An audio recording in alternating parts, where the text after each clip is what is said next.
Button is pressed.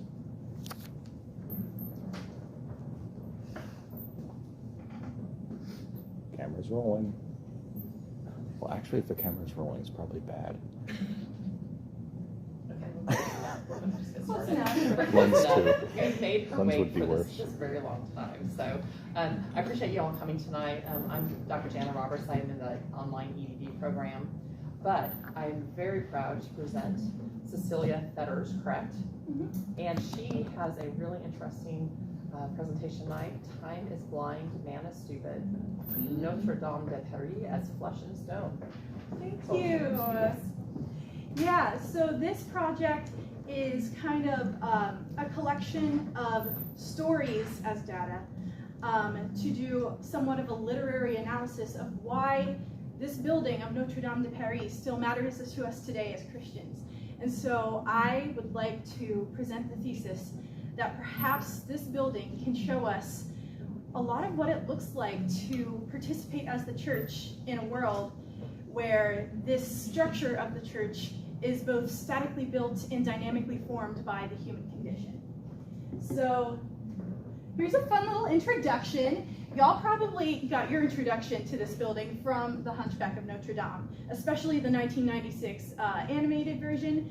My personal favorite is the 2016 stage adaptation, though. I will fight whoever is necessary to get it to Broadway if that were possible. And I was given the opportunity to write this as my term paper for Dr. Hoskins' class in Ancient Medieval Church History. And I could hear the groan coming up from my classmates, but secretly inside I was like, wait, so you mean I can write 20 pages on this and you will actually read it? Sign me up right now. Just to show how dedicated I was to my term paper, like a year and a half in advance, I got a tattoo inspired by it. So yeah, you could say I was really dedicated to that grade. But this building has long been a character in its own right. It has stood as a witness to history, as a witness to what has been done with it, and as a question to the future of what we will do with it next. Victor Hugo, in his description of the cathedral, said, "The Church of Notre-Dame de Paris is still, no doubt, a majestic and sublime edifice. But beautiful as it has been preserved and growing old, it is difficult not to sigh, not to wax indignant before the numberless degradations and mutilations which time and men have both caused the venerable monument to suffer. Without respect to Charlemagne, who laid its first stone, nor for Philip Augustus, who laid the last. On the face of this aged queen of our cathedrals, by the side of a wrinkle, one always finds a scar. Tempus edax homo audacior, which I would be glad to translate thus. Time is blind, man is stupid." This building has seen a lot over its 800 years. And I would like to present today a series of stories about it, of what it has witnessed, that are both ugly and beautiful and everything in between. And I want us to be able to explore what it looks like to participate in this structure that is both flesh and stone. So, funny enough, the thing that sparked my interest in this topic a few years ago, too soon, was the 2019 fire where we thought that we were going to lose this building. I just saw this image of the spire collapsing in flame, and something about it just was seared into my soul. It felt so eerily symbolic of what was going on with the church, in the bride of Christ crying out to her bridegroom. And I was absolutely determined to start digging deeper into why I had that feeling and why so many others shared it. Nobody was actually hurt in this fire. And let's face it, historical buildings burn down every day. So why was there this sense of grief around this specific one? So I'm going to give y'all a crash course on the history before we start into our analysis. So the Ile de la Cité, where Notre-Dame is situated, has long been sacred ground, even before Christianity claimed France as the eldest daughter of Catholicism, there were reportedly pagan rituals held at that site, and then the patron saint of Paris, Saint Denis, was reportedly tortured there. So, pretty cool place. Yeah. We have found, there was evidence found in the 19th century renovations, of two small churches that were the original Notre-Dame and her sister Saint Etienne, which were small buildings actually constructed from Roman rubble, concreted together. And they actually served Paris well until the 11th century, a very long time. And that's when the church hit a grain boom and started unleashing the absolute creativity of the Gothic era of architecture. This was actually a really hot button topic of its day, because was this really the way that the church should be spending its money? One of the most notable detractors was Saint Bernard of Clairvaux, who said, "Oh, vanities of vanities, yet no more vain than insane. The church is resplendent in her walls and wanting in her poor. She dresses her stones in gold and lets her sons go naked. The eyes of the rich are fed at the expense of the indigent. The curious find something to amuse them, and the needy find nothing to sustain them." So this went back and forth for a good while, but eventually it couldn't stop the passion and creativity of this Gothic era of architecture, and Notre-Dame and her sisters were built. These are not specifically from Notre-Dame, but they are from the building of several other Gothic cathedrals. It took about 200 years to build these. The cornerstone was reportedly laid in 1163 for Notre-Dame. Debatably could have been between 1161 and 1163. But 1163 is our official number, so we're going with that. And the second round of flying buttresses were completed around the mid-14th century. So generations of craftsmen and artisans worked on this with their bare hands and with rudimentary tools to build these huge buildings that we still have and still take our breath away today. In fact, many of the buildings I have in the background of this slide, a stained glass window that is dedicated to the artisans who worked on these buildings. I think part of the power of this architecture is the conviction of the people who worked on it. Because back in these days, you didn't just religion, it was your life. And so 19th century poet Hendrik Heine, in a letter to his friend who would ask, "Why don't we build things like Gothic cathedrals anymore?" he responds, "In those days, men had convictions, whereas we moderns only have opinions. And something more is needed than an opinion to build a Gothic cathedral." And Andrew Tallon, a 21st century architectural historian who actually does a lot of the 3D digital maps of Gothic cathedrals, in discussing his admiration for the builders, he says there was a biblical and even moral imperative to build a perfect building, because the stones of the building were directly identified with the stones of the universal church, the church as a people. And that was them.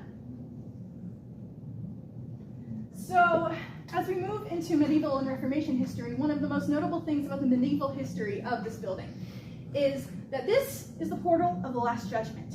And traditionally, there are records of executions happening in front of this portal of the Last Judgment that is very badly flickering. That's beautiful. That's probably how those people felt, though, to be honest. Oh, there it is. At the same time, this building was a sanctuary. So a convict could enter this building, and according to the laws of sanctuary, instead of being executed according to the discernment of the law of their day, they could potentially be released and be banished to another country instead of being actually killed. So under the eyes of Notre-Dame, both the judgment and the mercy of medieval Paris were carried out. Let's see if this one is nicer to me. In 1572, there was a wedding in the halls of Notre-Dame. This was in the wake of the great wars of religion during the Reformation, where the Catholics and the Protestants we're not having it with each other. And so as a way to try and bring peace, there was a wedding arranged between a Protestant nobleman named Henri Navarre and a Catholic royal bride. And in the wake of this happened this huge massacre where one thing led to another, and around 11,000 Protestants were killed in Paris and the surrounding provinces. And this was witnessed by Notre-Dame, from the ringing of the wedding bells to the wailing from the cobblestones. She saw it all. And here's where things start getting really interesting. Unfortunately, for a Gothic cathedral, you can't pluck it up by its roots and spirit it away until it's safe for it to be a Gothic cathedral again. And the French Revolution was definitely one of those times. It was a product of the Enlightenment, so mysticism and religion and spirituality in a lot of ways were out because we were here to do things scientifically. Things had to be bullet pointable. We had to be able to explain them. And the church had been used by the government for such a long time that the revolutionaries saw it as inextricable from the powers they were trying to overturn. So Notre-Dame was looted, and in fact, around the time of the Reign of Terror, I'm just going to move to the next slide and hope it doesn't get angry at me. They converted this building into what they called the Temple of Reason. They took out all the stained glass and replaced it with clear. All of the statues of saints and angels and gargoyles were taken out and replaced with busts of philosophers and war heroes. And if it was Christian or it was Gothic, even if it was integral to the structure of the building, it was taken out. And they hosted the celebration of the Goddess of Reason, or the Festival of Reason, in November of 1793, where they worshipped, in place of Jesus, they worshipped the ideas of the Enlightenment. Oh goodness, it doesn't like me again. Anyway, I'm just gonna talk at y'all if it doesn't work. But Napoleon kind of was just a fun little segue in this story. He gave the church back to the Catholic Church in France in 1801. Oh, there it is. Oh, it's very fuzzy. And he chose it as his location for his coronation after some very hasty renovations that just kind of patched up, band-aided it.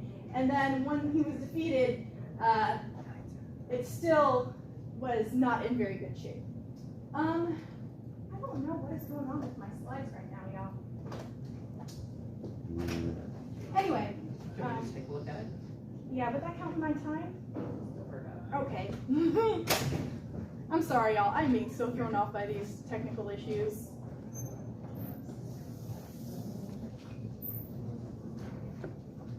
On the laptop setting.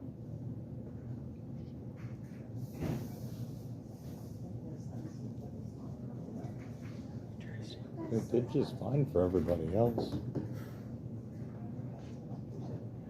Yeah, I'll just wing it. Okay. I can wing it. Okay. I'll just use my slides as prompts for myself, I guess. So then along came Victor Hugo, the author of the most well-known piece of literature about this building, The Hunchback of Notre-Dame, or in its original French, simply Notre-Dame de Paris. The book actually was the main thing that ended up saving this building. Because Victor Hugo was a romantic, and he wanted to see the symbolism in everything. And so he saw his country in such a state of ruin, and he saw this cathedral that had once been the lifeblood of this city in a state of ruin. And he said, what does it look like to deal with this? And he wrote the classic tragedy in which the lives, deaths, and actions of all of the characters center around the cathedral. The cathedral is the main character of this story, and nothing is left unchanged through the whole thing. even the city of Paris burns down, but Notre-Dame remains as the sole surviving witness to what has happened. And so this book was an instant hit in both English and in French, and people started flocking to see the building that it was based on. And it became a sore on Paris's reputation even, because these tourists were coming to see it, and it was in shambles. And so a few years later, Victor Hugo was actually put on the 3-person council to oversee the restorations of the building in the 19th century. And the person selected to do this was Eugène Emmanuel Viollet-le-Duc. And he was an architectural historian. And he had a lot to do. He essentially had to re-Gothicize the cathedral. Because especially with what happened during the Revolution, when they started taking out these statues, even if they were structurally integral to the building, he had to go through and fix that with basically only the precedent of her sister cathedrals. So all of the gargoyles that are there now are entirely his additions, and he actually reignited the passion for this type of architecture and inspired the Neo-Gothic era. So I'm going to skip some of the modern history for time and go straight to the fire. Reporter Agnes Poyet, I have a beautiful graphic for this. It's so sad y'all can't see it. In reporting on the fire, said, just as consecrated bread and wine become the body and the blood of Christ for Catholics, another kind of transubstantiation is taking place on the Ile de la Cité in the hearts and minds of onlookers near and far. Notre-Dame is in fact made of flesh, and she is a part of who we are.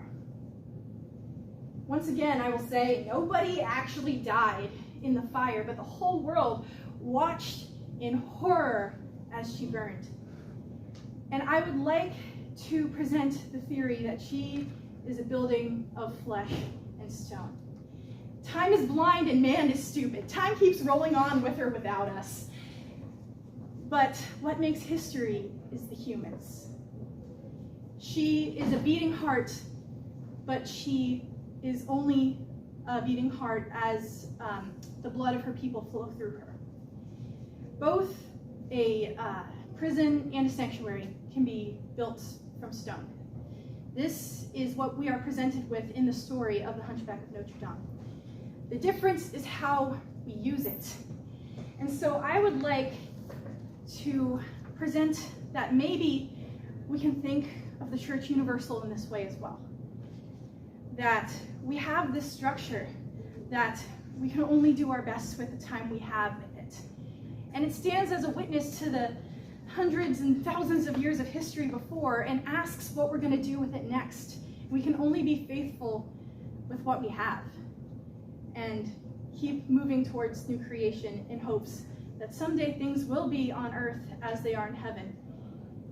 And keep moving through, even in this tumultuous reality that we live in now. Yay!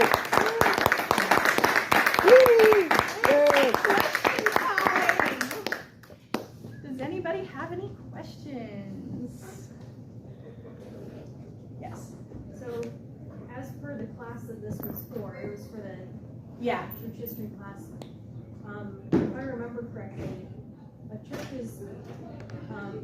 can only do what it was built to do. Mm-hmm. A church is equipped for how it was built. Yeah. So how would you say, theologically, ecclesiologically, that Notre-Dame, this cathedral, what is it equipped for?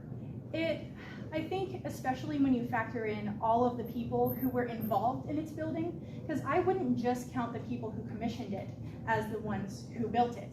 It was a whole community of people, and it was created to be this beating heart in the community. It was created to be a transcendent religious experience for people who spent their lives in the dust. And sometimes it lived up to that, and sometimes it didn't. And yeah, I would say that we definitely have to include the people who we don't know the names of. And we'll probably never know the names of who worked on this, because often we like to ascribe it to the people that we have names for, the people who paid for it, the people who commissioned it. But I think we ought to include more people in that intention. So yeah, I hope that answers your question, at least a little bit. This is more of a thought experiment than anything else, so I'm glad you're thinking about it. Yes. Is Sexy Lucifer on this one or a different one? No, that's a different one. Okay. What? Yes. Yes, that's me. I apologize. Yes, sir. By the way, the answer to your question, Hugo's critics said, if time is blind and man is stupid, then this church is eternity, and eternity always wins. That's what Hugo's critics said. So, given the fact that people have been making pilgrimage to this spot for 1,200 years, Yeah. okay, 12 centuries, is pilgrimage to Notre-Dame a romance? Is it a sacrament? Or is it a command? I would say, I have to consider your question for a second. I believe it can be sacramental, as many things can be, because, you know, even our very existence is a means of grace, and so anything can be sacramental. I know it definitely would be for me, having done all this research and been so passionate about this. I think most people would consider it a romance. For me, I hope eventually it could be a commandment. That would be really cool. But I definitely think the time, you know, this is 1,200. This is 1,200 not, years, yeah. This is not a tourist spot called Nash Vegas that we invented. Oh yeah, no, about 15 absolutely not. years ago, to try to get all of you to come here and pay your tuition. Yeah. You know, and you think I'm kidding, but we No. invented Nash Vegas as a tourist spot 15 years ago for those kinds of purposes. Yeah, But you know, for 1,200 years, I mean that's a long time. That's Yeah. a long time. Horrors. It's goes through the Reformation, goes through the split with the Orthodox, and the split with the Orthodox. Notre-Dame really becomes the symbolic home of the church, Yes. more so than Rome. The modern Rome is the modern, you know, but it was not near Notre-Dame at the Oh, no. time of 1054. So I think time lends itself to being a commandment Yeah. because it keeps happening. I just don't believe that the cross is a romance. True. Yeah. It's an interesting question. Thank you. Thank you. I will. Thank you. I will spend a lot of time thinking about that. Good. Yeah. Thank you. Thank you all for coming. You did an awesome job. Thank you.